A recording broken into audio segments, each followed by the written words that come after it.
Moi, j'ai plein de patients avec lesquels j'adore parler de rap. Par exemple, je suis très fan de Jul et j'ai pas mal de patients avec lesquels on aime bien discuter des nouvelles sorties, des nouveaux albums et ça me fait beaucoup rire en consultation de pouvoir en discuter avec eux.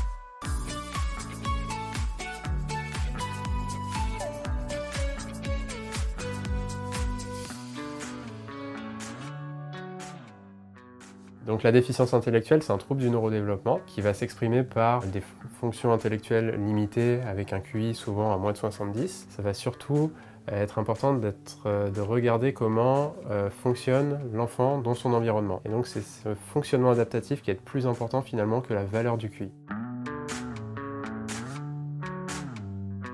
Finalement, ça regroupe plein de pathologies différentes et c'est vrai que les symptômes vont être assez variés finalement en fonction donc des pathologies représentées. On peut avoir des expressions parfois dès la petite enfance, avec des enfants qui vont présenter dès la période néonatale des difficultés de contact visuel, de poursuite, des enfants qui peuvent aussi parfois avoir des syndromes génétiques un peu compliqués avec des malformations. Parfois, un peu plus tard quand ils grandissent, par exemple, on peut avoir des symptômes qui peuvent apparaître durant la petite enfance, durant la scolarité, avec par exemple des difficultés dans les apprentissages qui peuvent être assez soutenues.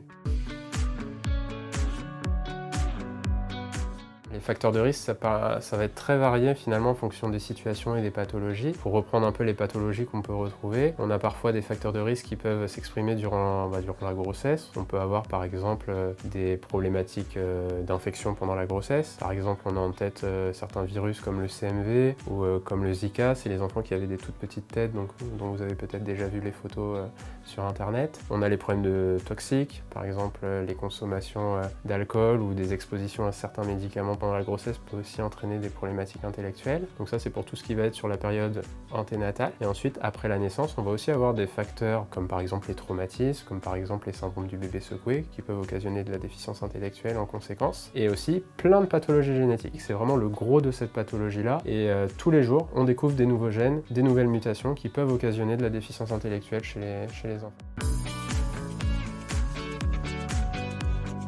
Mon conseil serait vraiment parlez-en à votre médecin pour vite pouvoir dépister les troubles précocement. C'est vrai qu'on a envie de dire aux parents, ils ont un doute, ils ont une inquiétude, ils ont quelque chose sur le développement de leur enfant qui ne leur semble pas habituel, parlez-en à votre médecin pour qu'il puisse rentrer dans un circuit adapté et surtout qu'il puisse bénéficier de rééducation la plus adéquate, le plus précocement possible.